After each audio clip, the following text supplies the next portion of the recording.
আসসালামু আলাইকুম। শখের রান্নাঘর পেজে সবাইকে স্বাগতম। আজকে আমি তৈরি করব মজাদার বিস্কিট। বিকেলে চা কফির সঙ্গে যদি কিছু না হয় তাহলে কিন্তু একদমই ভালো লাগে না। আর এরকম যদি পারফেক্ট নরম সুন্দর বিস্কিট তৈরি করে ফেলেন তাহলে তো আর কোনো কিছুর প্রশ্নই আসে না।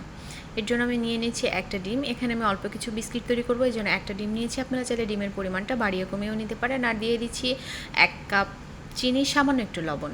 এটা আমি খুব ভালোভাবে মিক্সড করে নেব যেন চিনির দানা দানা ভাবটা না থাকে। এখানে আপনারা চাইলে হ্যান্ড ব্লেন্ডারটাও ব্যবহার করতে পারেন, তাহলে কিন্তু মিশ্রণটা খুব তাড়াতাড়ি এমনকি পারফেক্ট হবে। আর বিস্কিটটা যদি নরম পারফেক্ট চান তাহলে অবশ্যই মিশ্রণটাকে খুব ভালোভাবে তৈরি করে নিতে হবে। এ পর্যায়ে আমি দিয়ে দিচ্ছি 1 কাপ তেল। আপনারা চাইলে এখানে যে কোনো তেল ইউজ করতে পারেন। তেল দেওয়ার পরে খুব ভালোভাবে মিক্সড করতে হবে। মিশ্রণটা দেখেই বুঝতে পারতেছেন কেমন হয়েছে।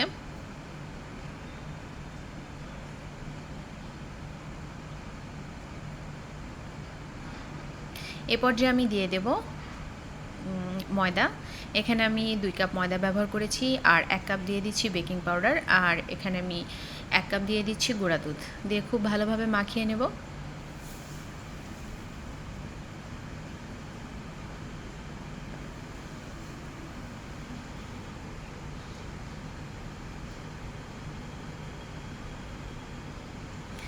এটা খুব ভালোভাবে পারফেক্টভাবে অনেকক্ষণ ধরে হাতের সাহায্যে খুব ভালোভাবে মাখিয়ে নিতে হবে।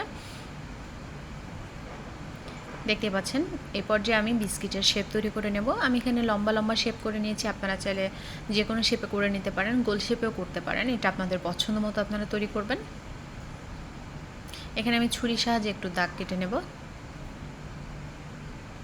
এভাবে আমি সবগুলো বিস্কিট তৈরি করে নেব।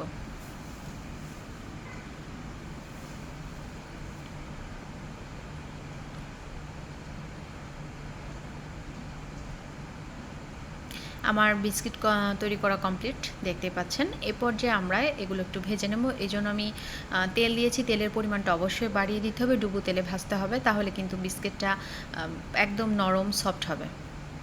আর চুলার আঁচটা অবশ্যই মিডিয়াম থেকেও কম রাখতে হবে। এক পাশ হয়ে যাওয়ার পরে তারপরে উল্টে দেবেন। দেখতে পাচ্ছেন বিস্কিটগুলো কিন্তু অনেকটা ফুলে নরম হয়ে ওপরের দিকে তেলের ওপরে ভেসে উঠবে। চুলার আঁচটা কিন্তু একদমই বাড়ানো যাবে না।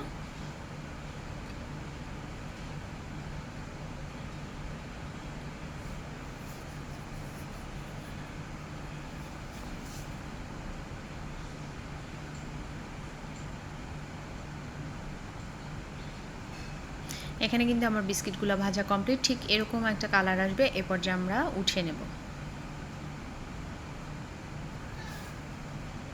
আমার বিস্কিটগুলো তৈরি করা কমপ্লিট। আশা করি আপনাদের সবার ভালো লাগবে। আপনারা সবাই ট্রাই করবেন। আর কেমন হয়েছে আমাকে অবশ্যই কমেন্ট করে জানাবেন। সবাই ভালো থাকবেন। আল্লাহ হাফেজ।